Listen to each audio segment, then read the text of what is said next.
Hello and welcome to the Happy Little Futures podcast. As always, let's start with a nice deep breath in and out. Fantastic. And let's begin. So last week was Children's Mental Health Week, and I didn't find this out until Wednesday of this week, which is typical. But first of all, I wanted to start by saying that the reason for that is that I've been watching my own kids and looking after my own kids and living my own life of trying to help support them with their mental health and their well-being and sort of transitioning at school and stuff like that. And I feel like it's really important and sort of grounding in a way, I would hope, for you at home listening to sort of know that actually, yeah, I am still a parent and a human in all of this, and I'm not just splurging out random stuff that could support you and your kids and all that. And I mean, I talk a lot about my life anyway, but the reality of actually it, like, life, all of this has to happen despite that, if that makes sense. And I am always going to be there, putting my kids' needs sort of first and trying to help them through with all of their stuff. And that does get in the way of social media, of podcasting and stuff like that. So I thought I'd just slip that in there at the start. But I want to talk a little bit about the subject for this year's Children's Mental Health Week, despite the fact that I'm a week late. This year it was Know Yourself, Grow Yourself. And I thought that this was quite a fantastic subject, not only to bring awareness for children's mental health, but also bringing that awareness to you as a parent. And with that, so I want to start that first, sort of pose a question first of, do you know yourself? As a parent, as a teacher, as whatever you are in supporting kids, do you feel that you truly know yourself? And I think what I mean by that is sort of mentally, emotionally, can you identify those sort of physical changes in your body, in yourself, when you start to become overwhelmed, when you're in a situation or heading into a situation where things are starting to build up? Can you, in yourself, identify those changes? Do you truly know sort of if your jaw is tight right now? Are you aware regularly of your breath, of whether you're breathing sort of into your chest or deeper into your stomach?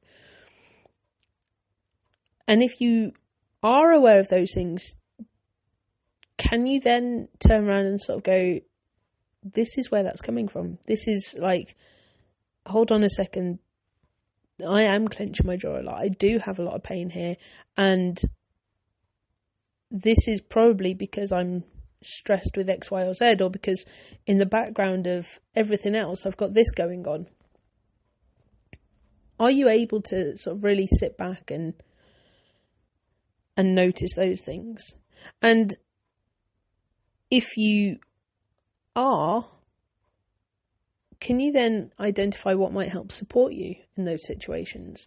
So, for example, if you're massively overwhelmed with just everything going on everywhere, what helps to support you in those situations? Is it sitting down with pen and paper and making lists? Is it sort of having someone else to talk to and just let go?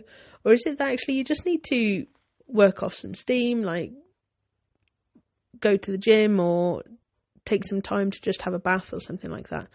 What actually is it that helps you to flourish in those moments, helps you to grow and manage those situations and all of that sort of stuff? Because I think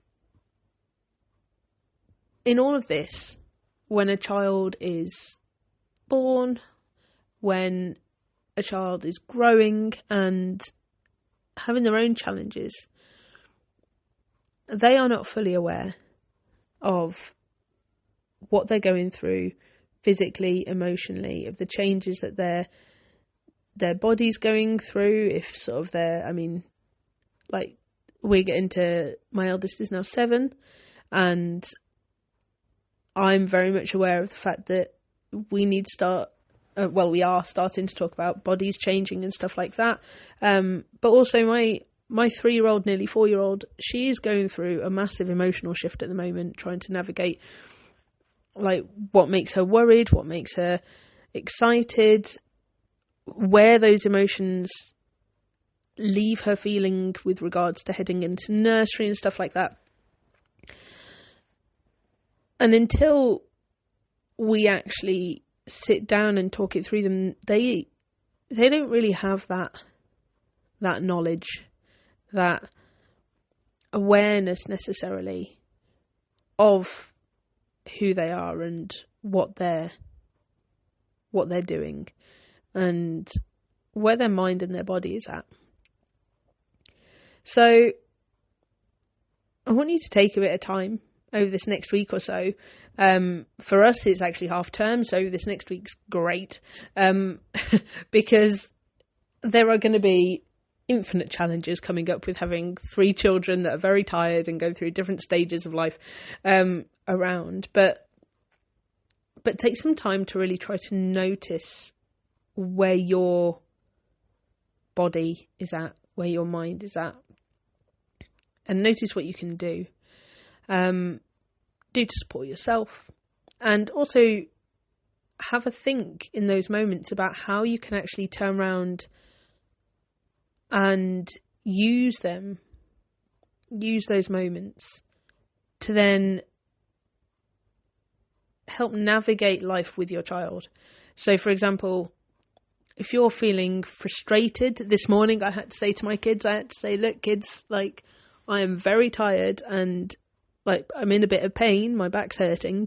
I am likely to have my amygdala switch on a lot quicker. I'm likely to get to a point where I'm a bit shoutier a bit quicker. So do you think we can try to work together to get stuff ready a bit more and stuff like that? And by saying it out loud, I'm not only identifying where I'm at for them so that it's less of a shock if I do suddenly explode, but also I'm also labeling the feeling of sort of exhaustion and stuff in me, which they will notice in themselves as time goes by. I'm modelling the fact that makes me a bit more frustrated, a bit quicker. Like when I'm tired, I get grouchy quicker. Again, it validates those feelings in them when they are tired. Like my 7-year-old this morning, she got up, she just whinged, like just literally that noise for about 10 minutes until she was ready to talk to someone. And she will do that when she's tired. And sometimes it lasts a lot longer. Excuse me, it's because I'm talking about being tired. A lot longer than just 10 minutes, and it can be really grating on the whole family. But helping her to understand that I am human too and I feel those feelings, it validates how she's feeling. It helps her to understand that it's normal. It also helps her to notice that it's okay to share those things, and in doing so it can help other people to figure out where you're coming from and support you through. And I'm not saying that I was sitting there going, come on kids, I need you to get ready and get me ready and do this, that and the other and carry me through, because I definitely wasn't doing that. But I was letting them know that I'm human and that they are human if they feel this, and that these can all be triggers of these different emotions. So before I continue, I'm going to say a quick thanks to Rowan Fox, a sustainable clothing brand designed for kids and adults who love wildlife. And if you, oh gosh, the dog is saying hello to you too. So she's obviously saying thank you. We love those clothes. So for kids and adults that love sustainable clothing, the earth and wildlife. Go and head to rowanfox.com. Completely lost my mojo in that one, didn't I? But yeah, so head to rowanfox.com. You can find them on Facebook and Instagram, and you can see some of their fantastic designs. Have a look. They don't only have clothing. There's other gifts that you can get for people who love wildlife. And they're all very cute and hand designed by fantastic Pamela, who runs Rowan Fox. So head there and have a look. So moving on, now that the dog has calmed down because next door have gone into their house. When we talk about sort of knowing you and all of that sort of stuff, for me personally, it means, I think one thing to clarify is that I feel that this can mean something different for everyone.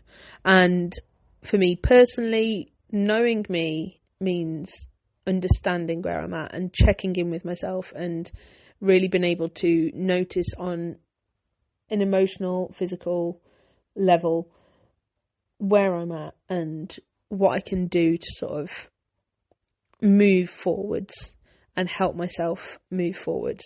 And it's approaching that with a bit of self-compassion, a bit of sort of empathy towards myself. And that's not the easiest thing to do, especially as a mother with lots of people to look after. It's not the easiest thing to do to sit there and go, actually, like, this is okay that you're feeling like this. You haven't failed anyone. You haven't done X, Y, or Z. Like, it's normal to feel like this. Let's try and work to figure out how we can move forwards with it. And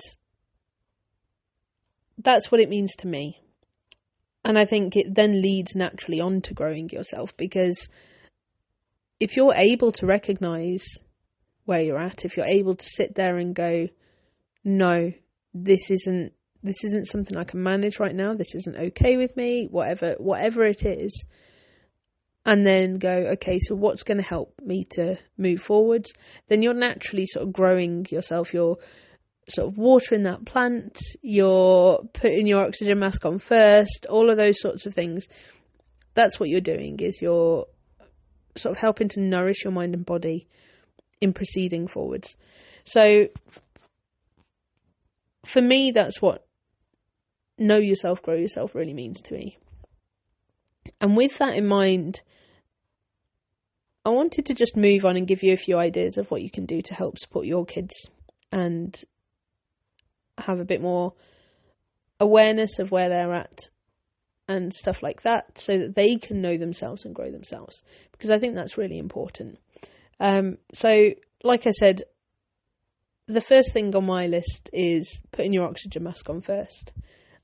There's a lot to be said for sort of modelling behaviours, and if you are getting overwhelmed and you need to step out the room to help ground yourself, to help get yourself to a place where you can be the calmer parent that you want to be the more present parent that you want to be, simply saying to them something like, look, I'm feeling a bit overwhelmed, I just need to step away for a second, I will be back when I'm feeling a bit calmer. That models to them not only that moment of recognition, but also that moment of nurturing yourself, of that self-compassion, that bit of empathy, and what they could do to help support themselves if they ever feel like that, which I think is really important. Again, talking not only in that sort of modelling way about what's going on, but also talking to them about feelings in general. We had a fantastic bit of homework last week for the kids, and it was sort of just talking about your feelings and expressing them in a creative way. And I said, right, we're all going to sit down and do this together. And we did it, and I sort of drew a picture of me, and then had on one side things that make me happy, sort of my main emotions at the moment, sort of things that make me frustrated, things that maybe make me sad, things like that. And I drew pictures of all those different things, and then talked through it with them afterwards. We sort of spent about 10-15 minutes, if that, doing this. My husband, by comparison, did sort of like artist impression type stuff of what his different feelings look and feel like to him, which was quite interesting because I could relate quite easily to quite a few of them. But that again was quite nice to sort of have that visual representation of different emotions and a different take on it. My son did sort of things that make him feel worried, and worry is a big one in him at the moment, and sort of things that make him feel happy. My youngest drew pictures of just different people feeling different things, which was quite nice. And my eldest then wrote a story about superhero emotions, and them locking up sadness and telling her off or something. Full of the yawns today. And I thought that was quite an interesting way of doing it. It was nice because it didn't only show different ways in which we understand emotions, it sort of showed different creative streaks that we all have and things like that. And it was just a really lovely challenge to do together. And it helped to talk about emotions, talk about different things that make us feel different ways. Because we had a bit of time sort of talking through our pictures or our stories afterwards and stuff like that. And it was a really, really nice activity to do together. I definitely recommend doing it with your family. But just talking about emotions in general, setting aside a bit of time to talk about if you're worried, sort of what nice things you've done in your day, what's made you happy, things like that. I think that can really help grow you as a family together and grow your understanding of not only yourself, but each other as well in the process. So again, sort of off the back of these talks and proceeding forwards, just watching your children and noticing where they're at, I think is really important. Noticing whether you can see any particular things that trigger them to feeling frustrated. There might be little behaviours that they do if they're sad. They might walk away and not want to talk if they're sad. They might sort of make themselves smaller or ask for certain comforts, certain programs, things like that, want certain songs on. It could be that you notice that they look a bit tenser in their shoulders or their jaw, or they're not speaking as much. Really sort of watch your children and notice, get to know their signs that they're happy and sad and frustrated and worried and all of those sorts of things. And then talk with them or say, I feel like you might be a little bit worried. Am I right? Or have I got that wrong? Or sort of start that open conversation,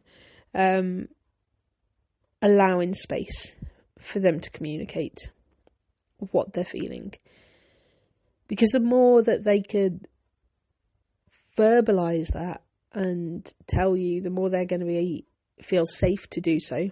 For one thing, going forwards, if something comes up in they need to let it go and talk. And I think that's pinnacle, is ensuring that they are aware that they are safe to talk to you. They are safe to have that conversation. But also it increases that awareness in themselves of actually, yeah, you're right, my shoulders were a bit hunched up. I'm feeling quite frustrated right now.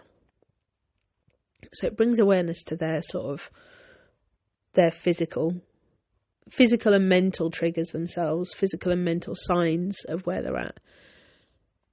And you can even suggest if they have a particular thing that they like to do to calm down, or if you want to sort of try and encourage certain things or suggest certain things that they could do to calm down, then say, if you're feeling frustrated, why don't we go and read a book together? Or would it help you to go for a walk or something like that? And I think doing that really will help to then increase that awareness, and also then for them to grow that ability, that thought process of how they can move forwards with their day, how they can sort of move into a place of greater comfort to them. And in this, also talking about being present. So it's sort of a similar sort of thing of, if you can be more present with your children, put the phone down, be more aware of where they're at, watch for their triggers, you're more likely then to be able to help support them in noticing. And take time to say to them, like, I'm going to put my phone to one side now, and I'll just be present with you for now. Like, maybe not quite in that way, but make them aware that it's okay to put your phone to one side, it's okay to take a break, it's okay to sort of stop and slow down and be more present in those moments. But also do it intentionally for yourself. Be more present in those moments for yourself as much as anything else, and set that intention of, no, this is a moment that I'm going to put my phone to one side and sit and just be with them. Because I think nowadays there are many distractions everywhere, or at all times, especially when you've got small children. And I think it's really important to model that sort of slowing down and being present to them, and also really important for our mental health to slow down and be more intentional in what we're doing and be more present with what we're doing. Even if it's just watching a film, just putting your phone on the other side of the room or in a different room is really important. So hopefully that's given you a bit of food for thought. Apologies once more for the barking dog halfway through and for the yawning. I don't know what's happened there. But hopefully that's given you a few ideas, a few tips and tricks as to what you could maybe start doing over this next week or two, or just in future in general, to try and really begin to know yourself and grow yourself, as well as support your children in doing the same. And most importantly, just be kind to yourself through it all.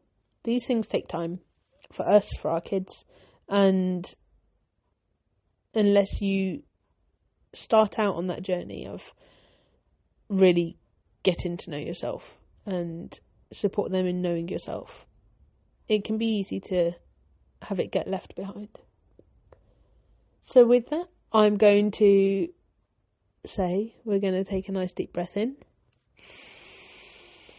and release once more. Fantastic. And I will speak to you soon. Bye bye.